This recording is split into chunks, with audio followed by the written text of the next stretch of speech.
जय मसीह की। मसीह में मेरे प्यारे भाई और बहनों, मैं आपका भाई सूरज हमेशा की तरह एक बार फिर से आप सभी को सत्य की खोज में स्वागत करता हूं। तो चलिए हम शुरू करते हैं हमारे आज के बाइबल अध्ययन।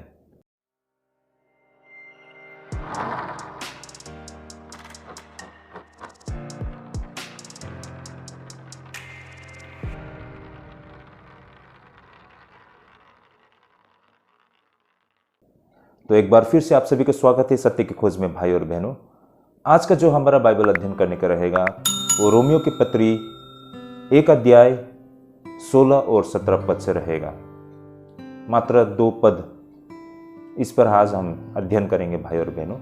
और आज का जो हमारा विषय रहेगा वो है उद्धार और विश्वास का अर्थ। उद्धार और विश्वास के मायने, आज इसे हम समझने जा रहे हैं। वैसे हमारे मन में जब उद्धार ये शब्द जब हमारे सामने रखा जाता है या फिर विश्वास, आस्था, इन शब्दों को हमारे सामने रखते हैं तो हमारी अपनी ही सोच है इसे लेकर। लेकिन भाई और बहनों, पौलुस क्या कहते हैं इस विषय पर? पौलुस के नजरिए से इसे हम समझने के लिए प्रयास करते हैं। तो भाई और बहनों, वास्तव में ये हमें मदद करती है कि उद्धार और आस्था को हम समझने में भाई और बहनों। और भाई और बहनों, किसी दूसरे भाई बहनों के सामने पर भी इन शब्दों का, इन विषय के मायने को रखने के लिए हमें काफ़ी सहूलियत मिलेगी। तो काफ़ी रोचक विषय भाई और बहनों, अंत तक बने रहिएगा। इससे पहले कि जितनी हमारी वीडियो से आप हमारे प्लेलिस्ट से देख सकते हैं, हमारी पूरी कोशिश रहती है कि हम बिल्कुल व्यवहारिक शिक्षा आपके समक्ष लेके आए। तो भाई और बहनों, अंत तक बने रहिएगा। तो चलिए शुरू करते हैं हमारे आज के अध्ययन। सबसे पहले हम पढ़ लेते हैं वचन को। तो वचन, जैसे मैंने कहा, रोमियो की पत्री 1 अध्याय 16 और 17 पद रहेगा। तो वचन यहाँ पर इस प्रकार लिखा है। आइए मैं सबसे पहले वचन को पढ़ लेता हूँ। क्योंकि मैं सुसमाचार से नहीं लजाता, इसलिए कि वह हर एक विश्वास करने वालों के लिए, पहले तो यहूदी फिर यूनानियों के लिए, उद्धार के निमित्त परमेश्वर का सामर्थ्य है। क्योंकि उसमें परमेश्वर की धार्मिकता विश्वास से और विश्वास के लिए प्रकट होती है। जैसा लिखा है कि विश्वास से धर्मी जन जीवित रहेगा। ओके, आमीन।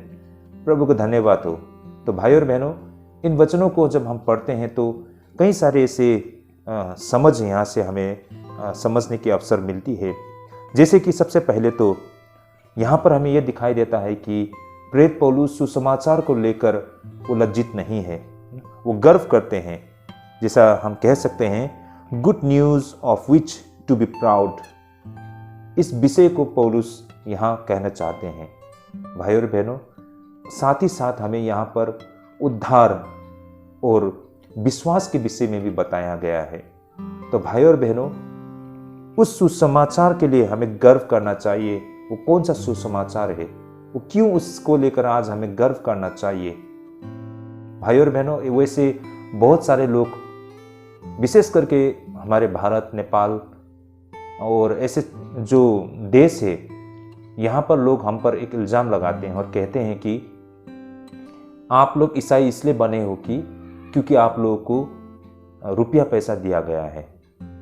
गरीब लोगों को फुसलाकर, भरमाकर उन्हें मतलब ईसाई बनाया जाता है, रुपए की लालच देकर। इसलिए आज यहाँ पर ईसाइयों को गाली देने का एक शब्द का लोगों ने प्रयोग किया है। वो शब्द क्या है? राइस बैक, है ना? मतलब मुफ्त के चावल के लिए तुम लोग क्रिश्चियन बन गए हो, ऐसा लोग कहते हैं। लेकिन आखिरकार लोग इतना क्रिश्चियन क्यों बन रहे हैं? जैसे नेपाल, हमारे इंडिया, इनफैक्ट पाकिस्तान जैसे देशों में भी आज लोग प्रभु यीशु मसीह को अपना व्यक्तिगत उद्धारकर्ता कहकर वो लोग स्वीकार कर रहे हैं। ऐसा क्यों है? भाई और बहनों, आज के इस अध्ययन से इन सारी बातों को भी हम समझ सकते हैं। तो ठीक है भाई और बहनों, चलिए हम इस पर थोड़ी गहराई से अध्ययन करने के लिए हम प्रयास करते हैं। भाई और बहनों, जब हम इन 2 पद पर ध्यान देते हैं तो हमें प्रारंभिक बातें समाप्त होती हुई दिखाई पड़ती है और फिर प्रेरित पौलुस की सुसमाचार की तुर ही गूंजती हुई हमको दिखाई पड़ती है।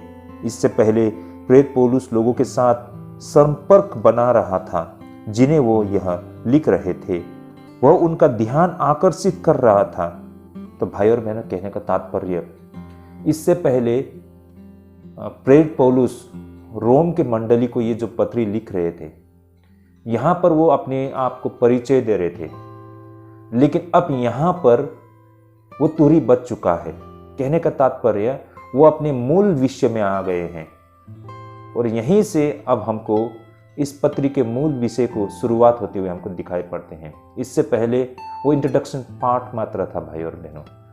तो चलिए हम आगे बढ़ते हैं। इस तरह अब प्रस्तावना का समय समाप्त हो चुका था, विषय को आगे बढ़ाने का समय आ चुका था।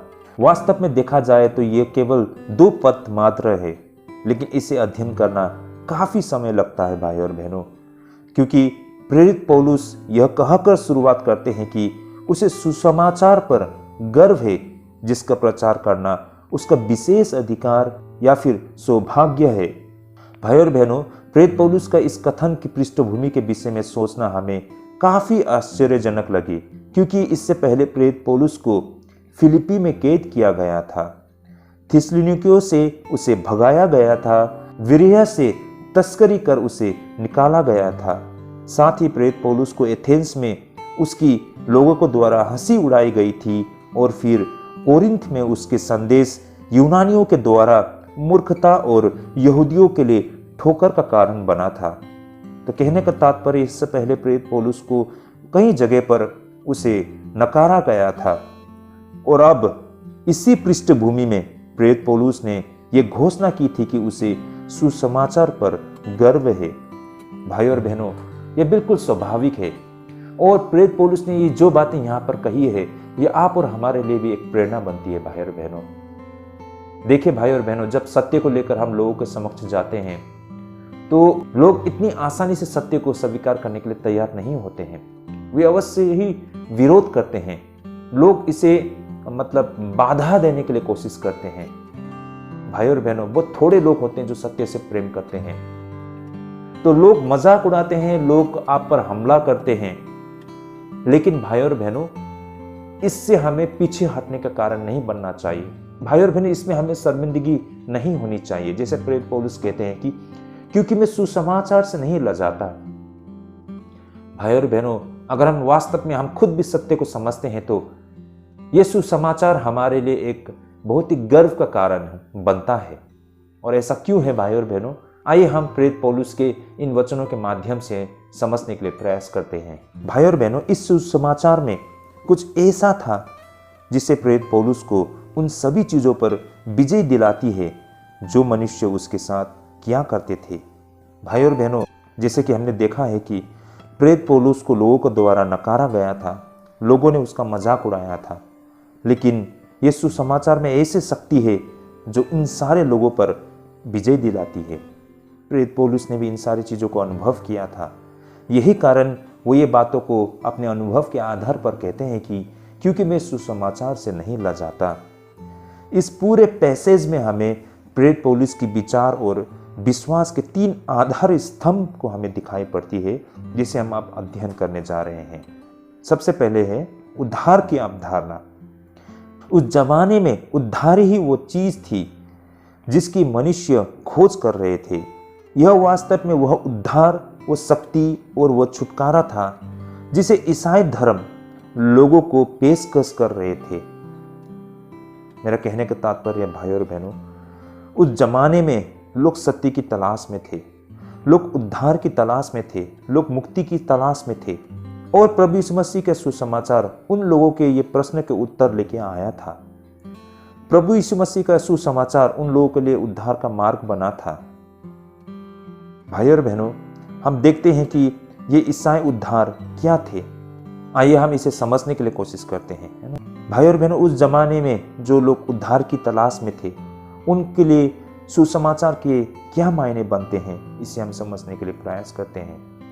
देखिए भाई और बहनों, पहला तो यह शारीरिक बीमारियों से उद्धार थी, जैसे मत्ती 9:21 और लूका रचित सुसमाचार 8:38 में कहा गया है। आइए मैं इसे पढ़ लेता हूँ। मत्ती रचित सुसमाचार 9:21 आप लोग देख पा रहे होंगे।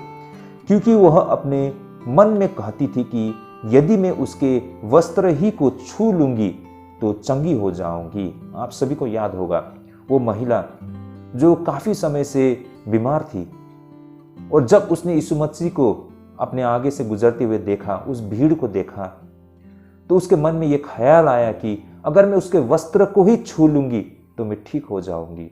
और वैसा ही उस महिला ने कोशिश की और वो ठीक भी हो गई। भाई और बहनों, उद्धार उसके लिए उसकी बीमारियों से छुटकारा लेके आया था। उसी प्रकार लूका रचित सुसमाचार 8:36 में हम देख पाते हैं, जैसा ये लिखा है, और देखने वालों ने उनको बताया कि वह दुष्ट आत्मा का सताया हुआ मनुष्य किस प्रकार अच्छा हुआ। भाई और बहनों, जब प्रभु यीशु मसीह अपना कार्य कर रहे थे, उस समय कईयों लोगों ने अपनी जो शारीरिक कमजोरी, दुष्ट आत्माओं से ग्रसित लोग, ऐसे लोगों को छुटकारा दिलाया था। तो भाई और बहनों, उनके लिए उद्धार उनके शारीरिक कमजोरी, उनकी बीमारियों, दुष्ट आत्मा से ग्रसित लोगों, उनसे छुटकारा था। भाई और बहनों, तो उद्धार का मतलब लोगों को इन बीमारियों से, इन शारीरिक कमजोरियों से छुटकारा था। यह पूरी तरह से अन्य सांसारिक चीज नहीं थी, बल्कि इसका उद्देश्य शारीरिक और आत्मा में एक व्यक्ति को बचाना था, क्योंकि शारीरिक बीमारी शैतान की ही उपज थी। भाई और बहनों, हमें यह बात को समझना होगा। जब परमेश्वर ने मानव जाति की सृष्टि की थी, आदम और हव्वा, क्या आप जानते हैं उस वक्त ऐसा कोई भी बीमार नहीं था। जब परमेश्वर ने मानव जाति को सृष्टि की थी तो उस समय मनुष्य में ऐसा कुछ भी बीमार नहीं था। लेकिन आज हम देख पाते हैं कि लोग इतने बीमार हैं। ऐसा क्यों है? ये इसलिए है भाई और बहनों, जब आदम और हव्वा ने पाप किया तो उनके पाप के साथ उनके शरीर में, उनके देह में बीमार आ गया। और जैसे जैसे समय आगे बढ़ते गया और जैसे जैसे लोगों ने पाप करना बढ़ता गया, वैसे वैसे बीमार का स्तर भी बढ़ता गया भाई और बहनों। और आज जैसा समय बीत रहा है, उतने ही बड़ी मात्रा में हमें बीमारी दिखाई पड़ती है, उतने ही गंभीर बीमारी हमें दिखाई पड़ती है। तो भाई और बहनों, ये जो बीमारी है, ये पाप से आया हुआ एक मनुष्य के लिए एक श्राप थी भाई और बहनों। यह शैतान की ओर से उपज थी भाई और बहनों। जब लोगों ने परमेश्वर से दूर होना चाहा, जब मानव जाति परमेश्वर से दूर हो गया, जब मानव जाति ने परमेश्वर का विरोध किया, तो उसका जो देह है वो अब पवित्र नहीं रहा। अब वो दुष्ट आत्मा और बीमारियों से घिरा हुआ था। इसलिए आज मानव जाति इतना बीमार पड़ता है भाई और बहनों। हाँ, लेकिन आज के समय में कुछ लोगों को ऐसा लगता है कि बीमारियों से छुटकारा पाना मतलब ये कोई आत्मिकी प्रक्रिया से संभव नहीं है। ये भाई और बहनों बहुत ही गलत है। एक समय में जब मेडिकल साइंस इतना एडवांस नहीं था, तो परमेश्वर लोगों के बीमारियों को दूर करने के लिए चमत्कार किया करते थे। लेकिन आज के समय में ये चमत्कार होती हुई हमको नहीं दिखाई पड़ती है। इसका सीधा सा कारण ये है कि आज मेडिकल साइंस बहुत एडवांस हो चुका है। परमेश्वर ने एक अल्टरनेटिव को हमारे सामने रख दिया है। भाई और बहनों, ये भी हम कह सकते हैं कि मेडिकल साइंस पर विश्वास करना परमेश्वर में विश्वास नहीं करना है। ये भी गलत है भाई और बहनों। देखिए, मेडिकल साइंस में जो इसका डेवलप हुआ है समय के साथ, ये भी परमेश्वर का द्वारा ही है। परमेश्वर ने मानव जाति की जरूरत को पूरा करने के लिए मेडिकल साइंस को डेवलप किया है। ये ज्ञान परमेश्वर से ही आया है। यही कारण आज जब हम बीमार होते हैं तो हम मेडिकल ट्रीटमेंट लेते हैं और इसके द्वारा हम ठीक भी हो जाते हैं। और यही कारण आज परमेश्वर को छोटी छोटी चीजों के लिए ऐसे चिन्ह और चमत्कार करने की आवश्यकता नहीं पड़ती है भाई और बहनों। और ये बहुत ही गलत होगा अगर कोई कहते हैं कि अगर आप सच्चे विश्वासी हो तो जब हम बीमार पड़ते हैं तो हमें डॉक्टर के पास जाने की आवश्यकता नहीं है, परमेश्वर में विश्वास करो। ये कहना ये बहुत ही गलत होगा। अगर हम ऐसा करते हैं तो हम परमेश्वर की परीक्षा ले रहे हैं। भाई और बहनों, ये मेडिकल साइंस को भी परमेश्वर ने डेवलप किया है हमारी उन्नति के लिए। इसीलिए जब हम बीमार होते हैं तो हमें मेडिकल साइंस की सहारा लेना पड़ता है। लेकिन हमारा जो आस्था और भरोसा परमेश्वर में बना रहना है। भले ही आप मेडिकल साइंस के ट्रीटमेंट ले ले, लेकिन अगर आपका आस्था और भरोसा परमेश्वर में नहीं है तो शायद आपको वो ट्रीटमेंट सही से काम ना करे। लेकिन हो सकता है एक आप साधारण ट्रीटमेंट लेकर भी आप ठीक हो सकते हैं अगर आपका आस्था परमेश्वर में हो। आप जो ट्रीटमेंट ले रहे हैं उसे परमेश्वर आशीष करते हैं तो वो दवाई पानी वो ट्रीटमेंट सफल होता है। इसलिए हमें परमेश्वर में आस्था और विश्वास भरोसा रखना चाहिए और साथ ही मेडिकल साइंस का ट्रीटमेंट भी लेना चाहिए। लेकिन हाँ, ये बात सत्य है कि एक समय में मेडिकल साइंस इतना डेवलप नहीं था, इसलिए परमेश्वर को अपने जन के द्वारा, अपने लोगों के द्वारा वो ऐसे चमत्कार किया करते थे कलीसिया में, ताकि लोगों की जो पीड़ा है, जो लोगों की तकलीफ है, उसे दूर किया जा सके। लेकिन आज भाई और बहनों, इस चमत्कार के नाम में बहुत फर्जीवाड़ा चल रहा है। ये भी बहुत गलत है भाई और बहनों। परमेश्वर का नाम में फर्जीवाड़ा कर रहे हैं। ये दावा करते हैं कि लोगों को, बड़े बड़े लोगों की जो बीमारियों को दूर करने का। भाई और बहनों, अगर ये पूरे सत्य है तो ऐसे बहुत सारे प्रश्न आता है कि वे जो लोग वहां स्टेज में खड़े होकर वो बड़े बड़े चमत्कार करते हैं, स्टेज से उतर के दूसरे किसी भी व्यक्ति के ऊपर में ये चमत्कार क्यों नहीं कर सकते हैं? या फिर जो व्यक्ति चंगा होने का दावा करते हैं, दूसरे दिन जाके देखिए उनका बीमार वहीं पे है।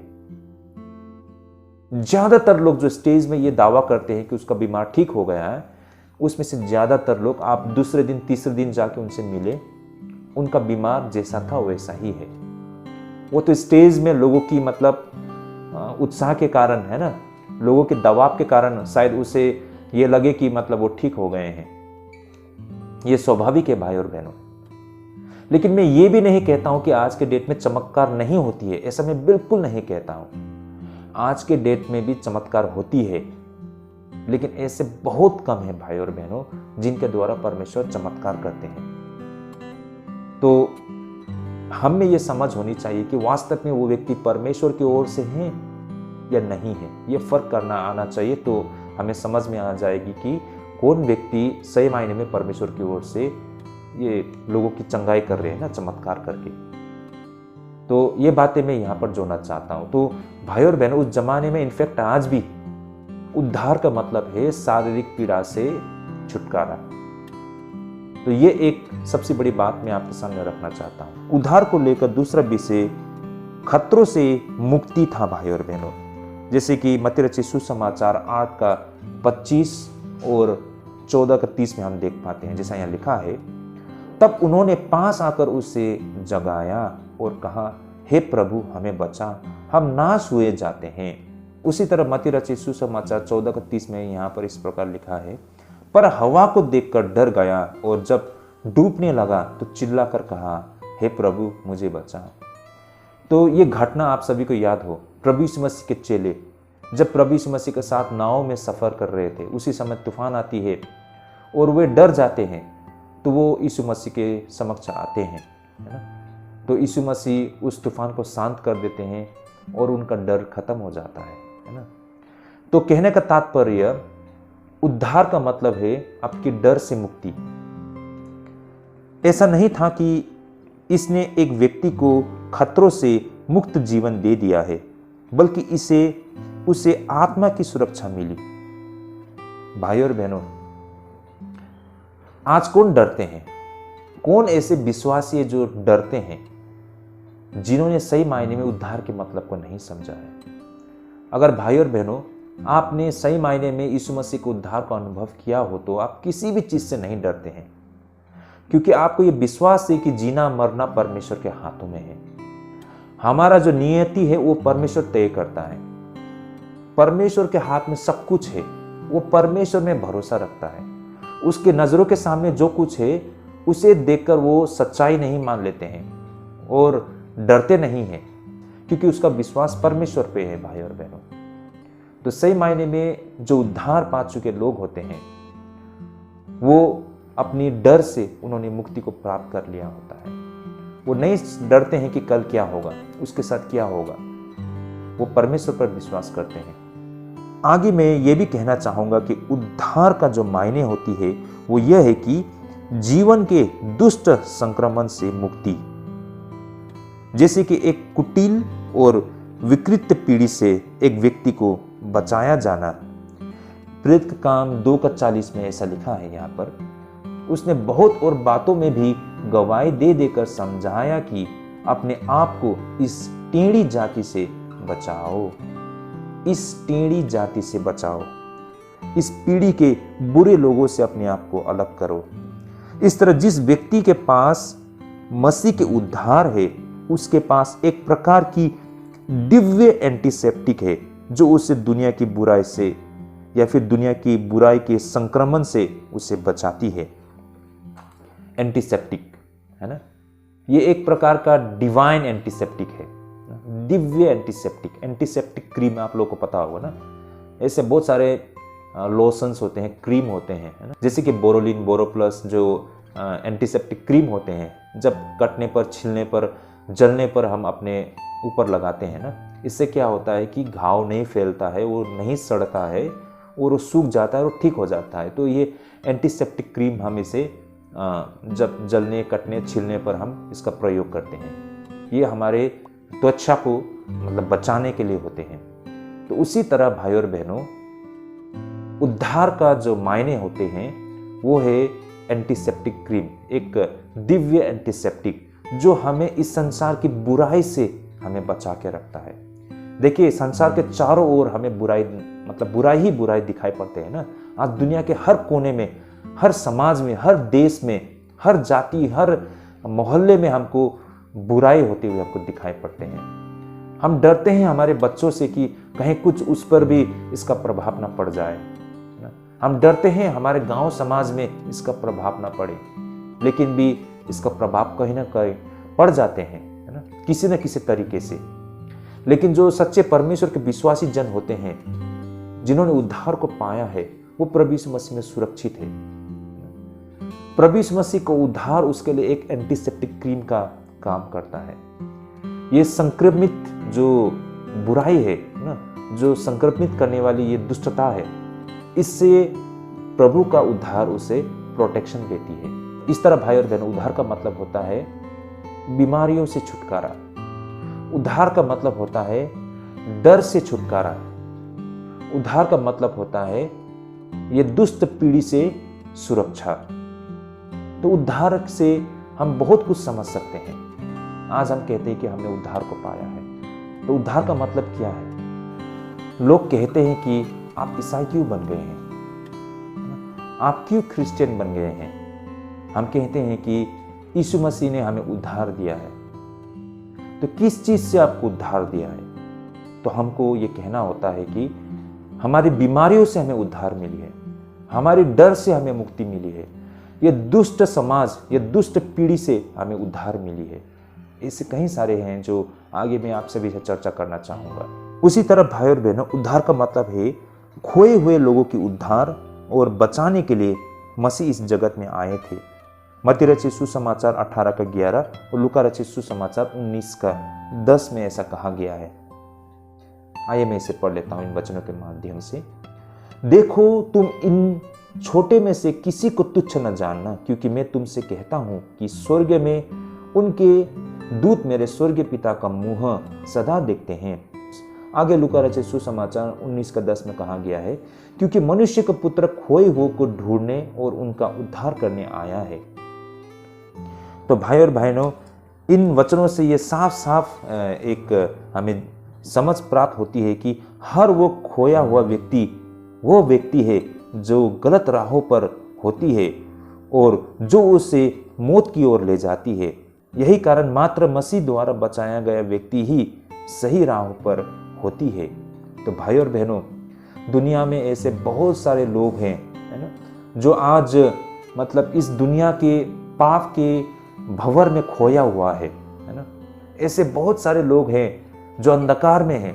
हमने ऐसे बहुत सारे लोगों को भी ये गवाही देते हुए देखा है कि किस तरह उनका जीवन बिल्कुल अंधकारमय था, लेकिन यीशु मसीह को प्राप्त करने के बाद उनका जीवन बदल गया है ना। जब वो यीशु मसीह में आने से पहले, जब वो अंधकार में था, उनका हुलिया, उनका चाल चलन, उनका व्यवहार, उनका नजरिया कितना घिनौना था। लेकिन वो व्यक्ति में बिल्कुल बदलाव हमें दिखाई पड़ता है जब वो यीशु मसीह में आ जाता है ना। वो सब कुछ चेंज हो चुका है। तो भाई और बहनों, यीशु मसीह में ना होने का मतलब होता है कि ऐसे मार्ग में जिसका कोई भविष्य नहीं है। लेकिन भाई और बहनों, यीशु मसीह को प्राप्त करने का मतलब होता है जीवन के राहों पर लौट आना। तो ऐसे खोए हुए लोगों को बचाने के लिए यीशु मसीह इस जगत में आए हैं। और सही मायने में हमने देखे हैं कि इस जगत में खोए हुए लोगों ने यीशु मसीह को प्राप्त करके जीवन को भी पाया है। ऐसे गवाही, ऐसे कई सारे गवाही हमें दिखाई पड़ते हैं। साथ ही भाई और बहनों, उद्धार का मतलब यहाँ पाप से मुक्ति भी था। मत्ती रचित सुसमाचार 1:21 में ऐसा कहा गया है, वह पुत्र जनेगी और तू उसका नाम यीशु रखना, क्योंकि वह अपने लोगों का उनके पापों से उद्धार करेगा। तो भाई और बहनों, उद्धार का मतलब है अपने पापों से मुक्ति। मनुष्य जिस तरह स्वामी के बंधन में होती है और छूट नहीं सकता, जो दास की तरह होती है, एक गुलाम की तरह होती है, लेकिन भाई और बहनों, मसीह के धार उन्हें पाप के अत्याचार से उद्धार दिलाती है। भाई और बहनों, जो पाप के गुलाम थे उसे मोल लेकर यीशु मसीह के द्वारा खरीदा गया है। अब वो व्यक्ति यीशु मसीह के लहू के द्वारा उद्धार पा चुका है, उसने पाप से मुक्ति को पाया है।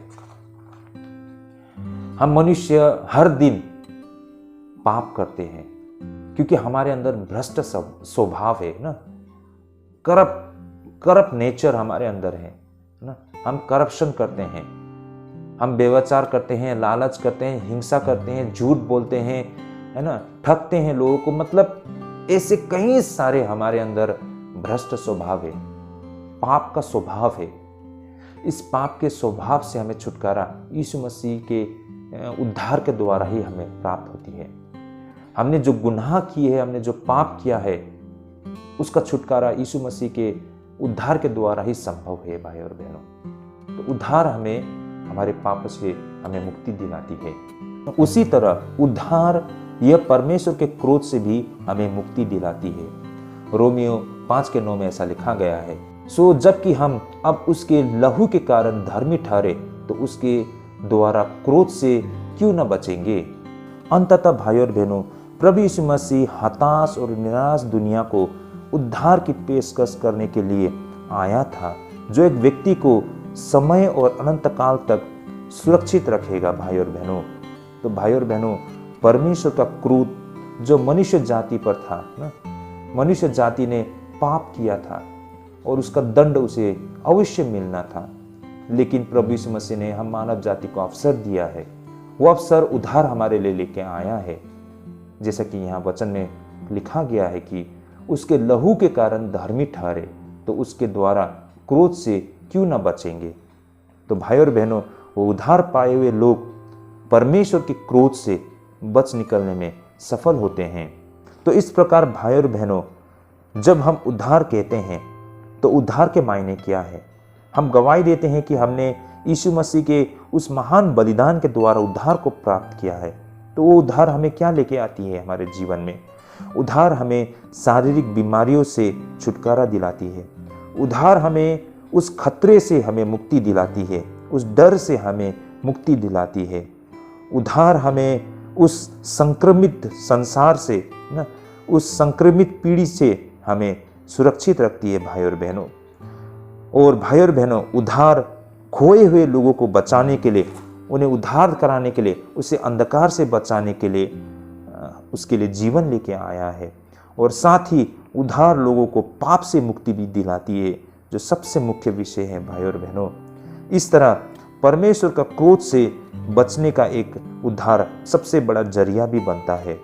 तो उद्धार हमारे लिए बहुत ही मायने रखती है भाई और बहनों, जो हर उन मनुष्य के लिए हैं जो यीशु मसीह पर विश्वास करते हैं।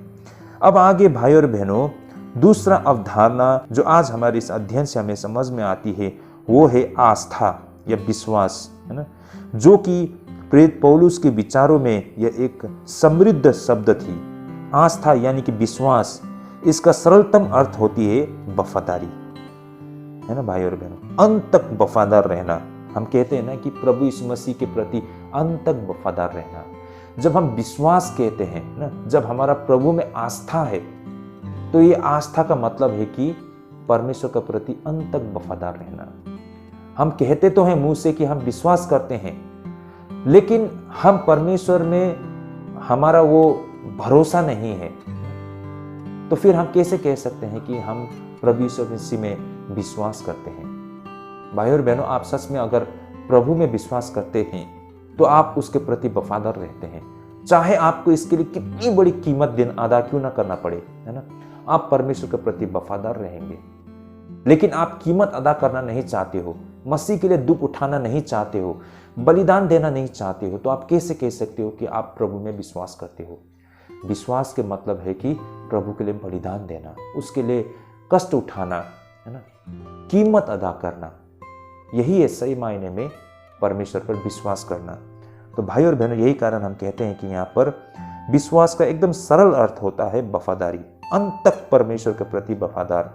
जब प्रेरित पौलुस ने थिस्सलुनीयों को लिखा तो उसने उनके विश्वास के विषय में जानना चाहा, अर्थात वह जानना चाहता था कि उनकी वफादारी किस प्रकार या किस कसौटी पर खरी उतर रही है।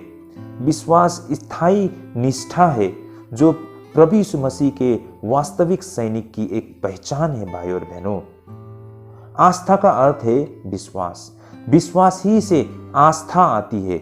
इसका अर्थ है कि विश्वास में कुछ बातें बिल्कुल सत्य है, जिसकी 1 कोरिन्थियों 5:17 में प्रेरित पौलुस कुरिन्थियों से कहता है कि यदि यीशु मृतकों में से नहीं जी उठा होता तो उनका विश्वास व्यर्थ होती, उन्होंने जो कुछ भी विश्वास किया वह नष्ट हो गया होता। विश्वास का मतलब यह सहमति है कि ईसाई संदेश वास्तव में सत्य है। भाई और बहनों, 1 कोरिन्थी 15:17, और यदि मसीह नहीं जी उठा तो तुम्हारा विश्वास व्यर्थ है और तुम अब तक अपने पापों में फंसे हो। तो इस तरह भाई और बहनों, हम यीशु मसीह में विश्वास रखते हैं और इस विश्वास के पीछे एक बहुत ही मजबूत इसके पीछे एक तथ्य है। भाई और बहनों, ऐसा नहीं है कि किसी ने आके हमें कह दिया कि यीशु मसीह में विश्वास करो। ऐसे बहुत सारे लोग, मैंने जैसे शुरुआत में कहा, लोग हम ईसाइयों पर ये इल्ज़ाम लगाते हैं कि तुम्हें ढेर सारा रुपया पैसा मिला है, विदेश से तुम्हें बहुत सारा पैसा मिला है, इसलिए तुम ईसाई बन गए हो। अगर ऐसा होता तो भाई और बहनों, सारे ईसाई लोग बहुत अमीर होते, है ना। हमारे देश के बहुत सारे गरीब लोग आज अमीर हो गए होते। तो फिर क्यों ऐसा है कि ईसाई लोग बहुत ही निचली अवस्था में, जैसे आम लोग दूसरे लोग जैसे होते हैं वैसे ही लोग हैं। ये भाई और बहनों, ऐसे संस्था लोग हैं हमारे देश में जो मसीह विरोधी, ईसा विरोधी ऐसे संगठन लोग हैं जो प्रोपोगंडा फैलाते हैं ना, झूठी अफवाह फैलाते हैं। जब मैं स्कूल पढ़ रहा था, मेरे दोस्त उन्होंने मेरे ऐसे पूछा कि आप क्रिश्चियन बन गए तो आप लोगों को शायद बहुत पैसा मिला होगा ना। उसने मुझको ये प्रश्न पूछा, तो मैंने पूछा आपको ये बातें किसने बताई? तो उन्होंने कहा कि हमें इधर उधर से ये बातें सुनाई देती है। तो भाई और बहनों, होता क्या है कि उनके मन में झूठी बातें या उन्हें पॉइजनस किया जा रहा है ना, उन्हें उनके अंदर में जहर डाला जा रहा है हम ईसाइयों के प्रति। लेकिन हकीकत यह है कि लोग क्यों ईसाई बनते हैं? हम जानते हैं जैसे ही हम ईसाई बनते हैं तो हमारे रिश्तेदार हमारे विरोधी बन जाते हैं, हमारे अड़ोसी पड़ोसी हमारे विरोधी बन जाते हैं। 80% जो हिंदू धर्म मानने वाले, ये एक विशाल देश के लोग हमारे प्रति कहीं समय पर वो संखा के नज़र से या फिर हमें नीचे नज़रों से हमें देखते हैं या देखेंगे, ये हमें पता है। लोग हमारा विरोधी बन जाएंगे, हमारा नुकसान हो सकता है या होगी। ये सब जानते हुए, पता होते हुए भी हम ईसाई क्यों बनते हैं? रुपया पैसे के लिए नहीं भाई और बहनों, ये तो झूठी प्रोपेगेंडा है ना, ये झूठ फैला रहा है आप लोगों को। अगर इस पे आप विश्वास करते हो तो माफ कीजिए भाई और बहनों, आप सुसमाचार सुनने के योग्य ही नहीं है। मैं तो कहता हूं आपको समझ में भी नहीं आएंगी ये सारी सत्य बातें। आपको ना जो मैला कचड़ा, गंदा, जो बुरी बात, मारपीट, गंदा, मारो ठोको, ये सब बात ही आपको समझ में आएगा। ये सिर्फ आपको अच्छा लगेगा, आप उसमें खुश हो, प्रभु आपका न्याय करेगा। हमें इसमें कुछ नहीं कहना है। लेकिन अगर आप में थोड़ी भी अकल है या समझ है या भले और बुरे को फर्क कर सकते हो तो आप इन सारे प्रोपेगेंडा को आप विश्वास नहीं करेंगे। और सही मायने में हमारे देश में ऐसे बहुत सारे लोग हैं, चाहे वो ईसाई हो, चाहे वो मुसलमान हो, हिंदू हो, सिख हो, कोई भी किसी भी आस्था से वो आती हो, ऐसे प्रोपेगेंडा को विश्वास नहीं करते हैं। वो कहते हैं कि अपनी अपनी आस्था की बातें हैं, बस वो उतने में रह जाते हैं। तो घूम फिर के मैं वही आता हूं कि आज लोग तो फिर क्यों ईसाई बनते हैं? तो कुछ तो है ना यहाँ पर भाई और बहनों, कुछ तो है। ऐसे यूं ही मतलब कोई भी इतना नुकसान उठाते हुए भी वो ईसाई नहीं बनता है ना, कुछ तो कारण है भाई और बहनों। तो कारण ये है कि जो उसे यीशु मसीह से प्राप्त हो रहा है वो कहीं नहीं उसे प्राप्त होगी। वो खुश है उससे, वो सेटिस्फाई है। यीशु मसीह जो उसे उद्धार लेके आया उसके लिए, वो उससे बहुत खुश है भाई और बहनों, है ना। उसे लगता है कि उसे जीवन मिल रही है और वास्तव में उसे मिल भी रही है भाई और बहनों। तो वो ऐसे यूं ही वो क्रिश्चियन बन गया, ऐसा नहीं है। आगे आस्था का अर्थ ईसाइयत से भी है। यही कारण प्रेरित पौलुस अपने विरोधियों से कहता है कि वे खुद की जांच करें कि क्या वे अपने विश्वास पर कायम है। साथ ही विश्वास कभी कभी व्यवहारिक रूप से अविनाशी आशा के बराबर होती है। प्रेरित पौलुस कहते हैं, हम रूप को देखकर नहीं पर विश्वास से चलते हैं। लेकिन इन सबसे ज्यादा प्रेरित पौलुस के लिए विश्वास का अर्थ है पूर्ण स्वीकृति और पूर्ण भरोसा। इसका मतलब है अपने जीवन को दांव पर लगाना कि परमेश्वर है। इसका मतलब है कि पूरी तरह से आश्वस्त होना कि प्रभु यीशु मसीह ने जो कहा वो सच है, वो सत्य है, और उस आश्वासन पर पूरे रीति से और अनंत काल तक भरोसा रखना। इस तरह 16 पद से सुसमाचार के विषय में प्रेरित पौलुस के शब्द निर्भीक और स्पष्ट थे। अन्य लोग चाहे कुछ भी कहे, प्रेरित पौलुस को सुसमाचार की घोषणा करना ही था। सुसमाचार की प्रचार होना आवश्यक था क्योंकि यह परमेश्वर का संदेश था। यह हर किसी के लिए संदेश था। यह लोगों के जीवन को बदल सकता है। वैसे अन्य महत्वपूर्ण संदेश भी है जो विश्वासी सिखाया करते हैं, लेकिन फिर भी सुसमाचार सबसे महत्वपूर्ण संदेश है। ये इस बारे में संदेश थे कि लोग वास्तविक ईसाई कैसे बन सकते हैं। कहने का तात्पर्य एक सिद्ध मनुष्य, एक सिद्ध पुरुष कैसे बन सकता है। भाई और बहनों, परमेश्वर ने मानव जाति को सृष्टि किया था तो वो परफेक्ट था ना, कई मायने में वो अच्छा था, सच्चा था। आदम और हव्वा, वो तो ये दुष्ट शैतान के द्वारा उसे भ्रष्ट करने के बाद ही तो मनुष्य जाति पाप में आ गए और मनुष्य अब वो ऐसा नहीं रहा जैसा परमेश्वर ने मनुष्य जाति को बनाया था ना। मनुष्य भ्रष्ट हो चुके थे, अब वो पापी बन चुके थे। उनके अंदर पाप का बीज को डाला गया था। अब वो बीज समय के साथ बड़ा हो रहा था, इसलिए मनुष्य जाति जितना पैदा होते गया, नया मनुष्य आते गया, उतना ही भ्रष्ट भ्रष्ट भ्रष्ट। भाई और बहनों, परमेश्वर यीशु मसीह के द्वारा मानव जाति के लिए अब एक मार्ग खोला है ताकि लोग इस पाप से छुटकारा पा सके, पूर्ण रूप से उद्धार को पा सके और फिर से वैसा ही इंसान बन जाए जैसा इंसान को परमेश्वर ने बनाया था। और परमेश्वर का मनुष्य जाति को लेकर जो योजना थी ना, एक सिद्ध मनुष्य को बनाना, ये यीशु मसीह के द्वारा मात्र संभव हो सकती है। और जब परमेश्वर का स्वर्ग राज्य स्थापित होती है तो उस स्वर्ग राज्य में ऐसे संत धर्मी लोग मात्र प्रवेश कर सकते हैं जिन्होंने यीशु मसीह से उद्धार पाकर बिल्कुल पवित्र बन चुके हैं। स्वर्ग राज्य पवित्र जन लोगों के लिए ना भाई और बहनों। तो इन बातों को हमें आज समझना होगा। तो इस तरह भाई और बहनों, सुसमाचार इस विषय में संदेश है कि यीशु ने अपनी मृत्यु और पुनरुत्थान से क्या हासिल किया है। भाई और बहनों, यह सुसमाचार के संदेश थे। और सुसमाचार क्या था? वो ये है कि हर किसी ने परमेश्वर के विरुद्ध गलत काम किए हैं जिसे पाप कहा जाता है। भाई और बहनों, रोमियो 3:23 में ऐसा कहा गया है, इसलिए कि सब ने पाप किया है और परमेश्वर की महिमा से रहित है। हर किसी ने पाप किया है। इस दुनिया में कोई नहीं है जो पाप रहित पैदा हुआ है। पैदाइशी वो अपने साथ उस पाप के बीज को लेके आया है। हम सभी परमेश्वर की सजा के पात्र है। पाप है, पाप किया है, इसीलिए हर कोई परमेश्वर की सजा का हकदार है, जैसा रोमियो 6:23 में लिखा है। क्योंकि पाप की मजदूरी तो मृत्यु है, परंतु परमेश्वर का वरदान हमारे प्रभु यीशु मसीह में अनंत जीवन है। पाप की मजदूरी मृत्यु है। भाई और बहनों, हम सभी परमेश्वर की सजा के पात्र हैं और हम अपनी कोशिशों से खुद को उस सजा से नहीं बचा सकते हैं। हमारे भले कामों या हमारे भले कर्मों या धर्म के द्वारा, है ना भाई और बहनों, हमारे कर्मों या धर्म के द्वारा भी अपने आप को नहीं बचा सकते हैं। रोमियो 3:20 में ऐसा कहा गया है, क्योंकि व्यवस्था के कामों से कोई प्राणी उसके सामने धर्मी नहीं ठहरेगा, इसलिए कि व्यवस्था के द्वारा पाप की पहचान होती है।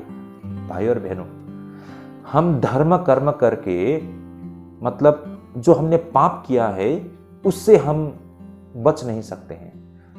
बेशक धर्म कर्म करके हम परमेश्वर की दया को प्राप्त कर सकते हैं, लेकिन उद्धार को नहीं, है ना। धर्म कर्म करके कोई आदमी भी उद्धार को प्राप्त नहीं कर सकता है। उद्धार मात्र प्रभु ही हमें दे सकता है। हाँ, बेशक धर्म कर्म करके हम प्रभु का जो अटेंशन हम ले सकते हैं, या फिर परमेश्वर का मतलब दया हम प्राप्त कर सकते हैं, लेकिन उद्धार नहीं। ये बातें यहाँ वचन से बिल्कुल स्पष्ट होता है ना, क्योंकि व्यवस्था के कामों से कोई प्राणी उसके सामने धर्मी नहीं ठहरेगा। कर्म करके हम धर्मी नहीं हो सकते हैं। यही कारण भाई और बहनों, हम मानव जाति की स्थिति निराशाजनक थे, लेकिन परमेश्वर ने हमें हमारी निराशाजनक स्थिति में हमें नहीं छोड़ा। परमेश्वर ने अपने पुत्र प्रभु यीशु मसीह को इस संसार में भेजा। प्रभु यीशु मसीह ने बिना किसी पाप के एक आदर्श जीवन को जिया था। इब्रानियों 4:15 में ये बातें हमें बिल्कुल स्पष्ट मिलती है ना। वह किसी भी सजा का पात्र नहीं था, लेकिन जब प्रभु यीशु मसीह क्रूस पर मरे तो उन्हें हमारे पापों की सजा भुगतनी पड़ी थी। लेकिन भाई और बहनों, आज अगर हम कुछ नहीं करते हैं तो हमें उसकी मृत्यु से कुछ लाभ नहीं हो सकता। हमें विनम्र होना चाहिए। यदि हम अपने बुरे कर्मों को उसके सामने स्वीकार कर लेते हैं तो परमेश्वर हमें क्षमा कर देगा। प्रेरित के काम 3:19 में ऐसा कहा गया है। आइए मैं इसे एक बार आप सभी के सामने पढ़ना चाहूंगा। इसलिए मन फिराओ और लौट आओ कि तुम्हारे पाप मिटाए जाए, जिससे प्रभु के सम्मुख से विश्राम के दिन आए। हमें परमेश्वर को अपने जीवन में आमंत्रित करना होगा। हमें परमेश्वर को अपने जीवन में स्वागत करना होगा और हमें बस उस पर भरोसा रखना चाहिए। तब परमेश्वर हमारे जीवन को पूर्ण रूप से बदल देगा। इसलिए भाई और बहनों, 2 कोरिन्थियों 5:17 में कहा गया है कि सो यदि कोई मसीह में है तो वह नई सृष्टि है, पुरानी बातें बीत गई है, देखो वे सब नई हो गई है। तो भाई और बहनों, यह सुसमाचार के संदेश हर किसी को प्रभावित नहीं करता है। ये बात हकीकत है। लोग कह सकते हैं कि यह बहुत ही सामान्य बातें हैं जो सुसमाचार में बताई गई, ये तो एकदम साधारण बातें हैं, या वे कह सकते हैं कि यह बिल्कुल मूर्खतापूर्ण बातें हैं। लेकिन भाई और बहनों, इन बातों को लेकर प्रेरित पौलुस को यह भी एहसास था कि कई लोगों को यीशु का अनुसरण करने में शर्म आएगी, है ना, उसे शर्मिंदा महसूस होगा।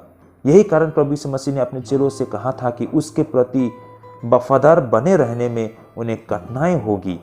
प्रभु यीशु मसीह ने कहा था कि लोग उन पर हंसेंगे, लोग उनके विषय में झूठ बोलेंगे और लोग उन पर आक्रमण भी करेंगे। मत्ती रचित सुसमाचार 5:11 में ऐसा कहा गया है, धन्य हो तुम जब मनुष्य मेरे कारण तुम्हारी निंदा करे, सताए और झूठ बोल बोल कर तुम्हारे विरोध में सब प्रकार की बुरी बातें कहे। इसलिए प्रभु यीशु मसीह ने उन्हें चेतावनी भी दी थी कि वे उससे शर्मिंदा न हो। मत्ती रचित सुसमाचार 8:38 में, जो कोई इस व्यभिचारी और पापी जाति के बीच में मुझसे और मेरी बातों से लजाएगा, मनुष्य का पुत्र भी जब पवित्र दूतों के साथ अपने पिता की महिमा सहित आएगा तब उससे भी लजाएगा। मत्ती 5:11।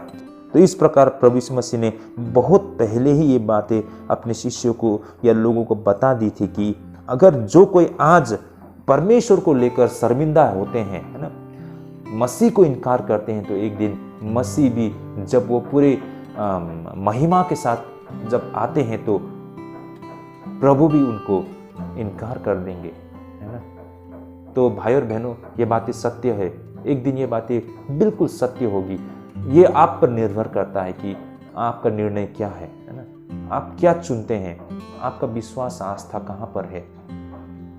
आगे जाके प्रेरित पौलुस ने तीमुथियुस को भी ये बात चेतावनी दी थी कि वह सुसमाचार के विषय में शर्मिंदा न हो। प्रेरित पौलुस ने भी स्वयं बहुत कष्ट उठाया क्योंकि वह यीशु के विषय में लज्जित नहीं था।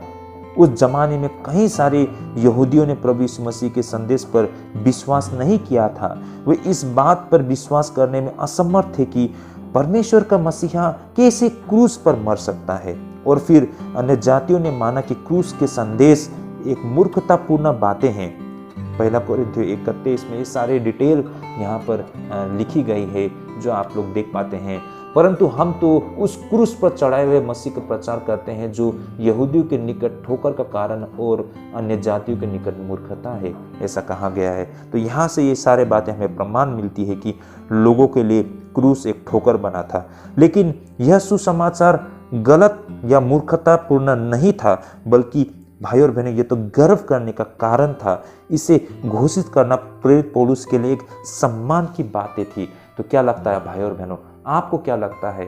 क्या सुसमाचार आपके लिए एक सम्मान की बातें हैं, या फिर आप अपने रिलेटिव, अपने फ्रेंड, अपने रिश्तेदार है ना, उन लोगों को देखकर आप पीछे हट जाते हो? ऐसे बहुत सारे लोग हैं भाई और बहनों जो मजबूरी में ईसाई बने हैं। ऐसे भी लोग होते हैं मजबूरी में, इसलिए मजबूरी कहता हूं कि कुछ लोग अपने होने वाले पति को देखकर, क्योंकि उनके पति ईसाई है इसलिए वो ईसाई बन गई है।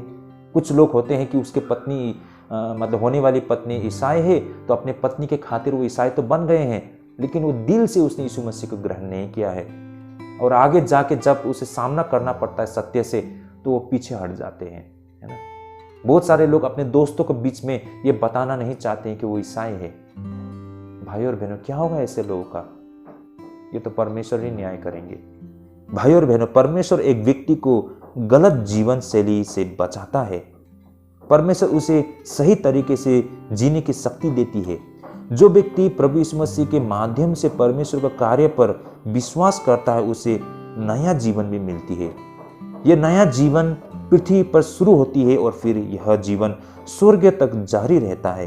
यह सुसमाचार सभी के लिए है भाई और बहनों। यह यहूदियों के लिए पहले आया क्योंकि परमेश्वर ने उन्हें इसके लिए पहले से तैयार किया था। इस विषय पर पुराने नियम में मसीहा का आने के विषय में बताई भी गई थी जिसे परमेश्वर ने भेजा था।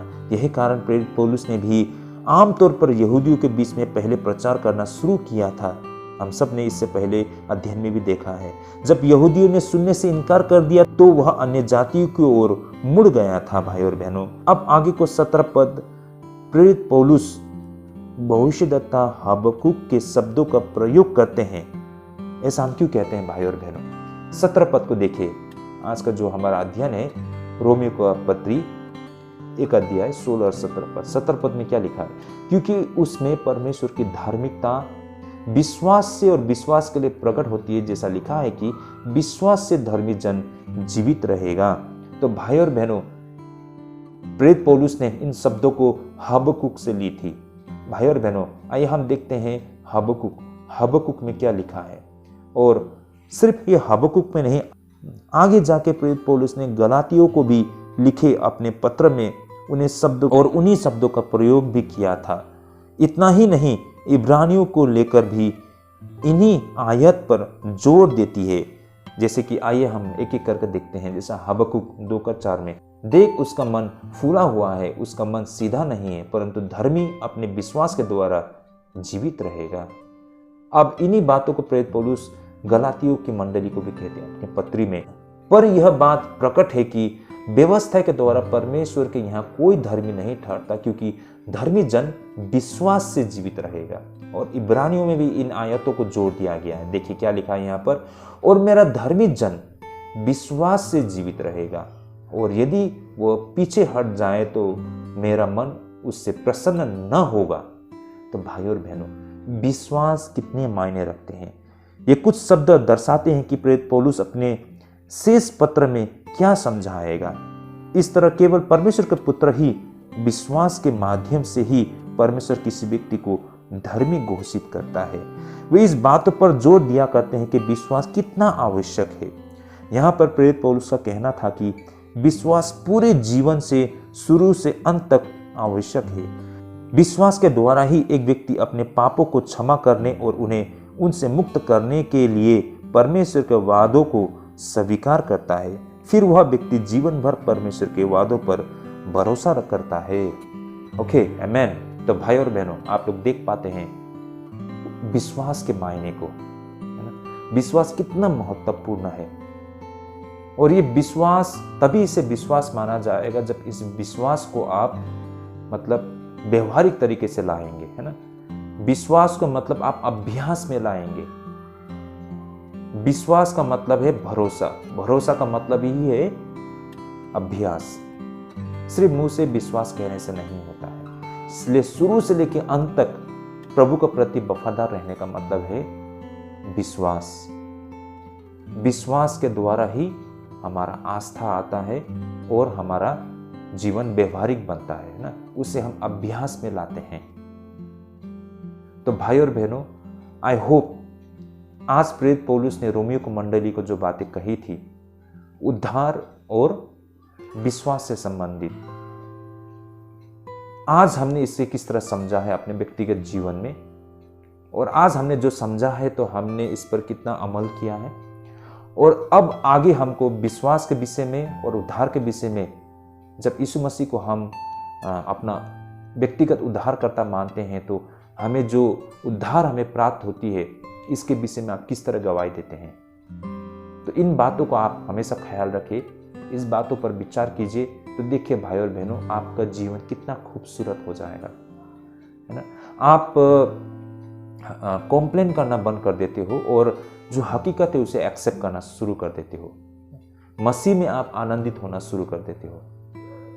बहुत सारे लोग हमेशा शिकायत करते हैं, रोते रहते हैं, क्योंकि अब तक उन्होंने उद्धार के मायने को समझा ही नहीं है, विश्वास के मायने को समझा ही नहीं है। आई होप आज के अध्ययन के द्वारा उन्हें काफ़ी मदद मिलेगी इन सारे जो विश्वास है ना, जो उद्धार के बारे में जो हमने आज चर्चा की है, उनके व्यक्तिगत जीवन इन सारे बातों को समझने में मदद करेगी। तो यही तक हमारा आज का अध्ययन रहेगा। भाई और बहनों, अगर आपको ये सारे अध्ययन समझ में आ रही है तो आप इसे शेयर कीजिए, अपने रिलेटिव फ्रेंड सभी तक इन अध्ययन को पहुंचाएं ताकि उनके लिए भी ढेरों आशीष हो सके। तो आज के लिए यहीं पे स्थगित करते हैं। हमने जो सुना है परमेश्वर हम सबको ढेरों आशीष करे। जय मसीह की।